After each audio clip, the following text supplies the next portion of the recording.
Қамбар батыр. Бұрынғы заманда бір бек жарлы Уақ деген ел бар екен. Сол уақытта 14 жасар Қамбар деген бала құлан киік атып беріп елін асырап жүреді екен.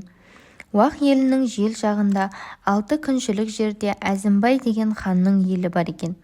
Ол ханның 12 жасар Назым сұлу деген қызы бар екен. Бір күні Әзімбайға бір жақсы көретін уәзірі келіп сөйлейді. Сөйлегенде не дейді? Әзімбай сынды ханымыз, ақылға диқан данамыз, құлақ салып тыңдаңыз, 12 жасар Назымның бекер күнін өткізіп, күйеуге неге бермейсің? Сонда Әзімбай 10 ақ үй тігіп, жұрт жиып айтты. Кімге қызым тиемін десе, соған қалың малсыз беремін деді. Назым ешбірінде жаратпай әкесіне келіп айтты. Бұл жиылған кісілердің ішінде жылқыдан асау ат ұстап міне алатыны жоқ деді. Сонда бір қарт кісі келіп айтты. Уақ деген елді асырап жүрген Қамбар деген бала бар, қу кедей демеңіз. Сол сіздің қызыңызға лайық. Сонда хан оған ашуланады. Мен қызымды қу кедейге беріп құтырдым ба? деп. Назым сұлу әкесінің қасында тұрып Қамбардың атын жазып алды.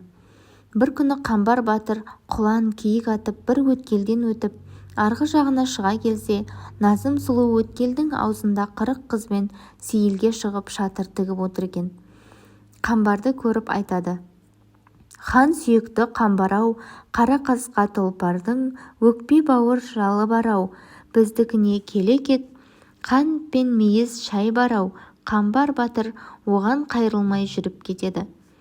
Әзімбай ханның елінің ық жағында бір жауы бар еді.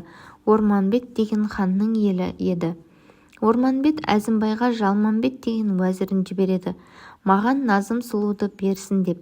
Егер бермесеңіз тартып аламын деп. Сонда Әзімбайдың кенже ұлы жіберген кісілердің баршасын өлтіріп, Жалманбеттің құлақ мұрнын кесіп қуып жібереді. Сонда Жалманбет өзінің ханына келеді. Хан мұны көріп айтады. Уәзірім, сен Назымды көріп, көрімдігіне құлақ мұрныңды кесіп бердің бе дейді. Жалманбет айтады.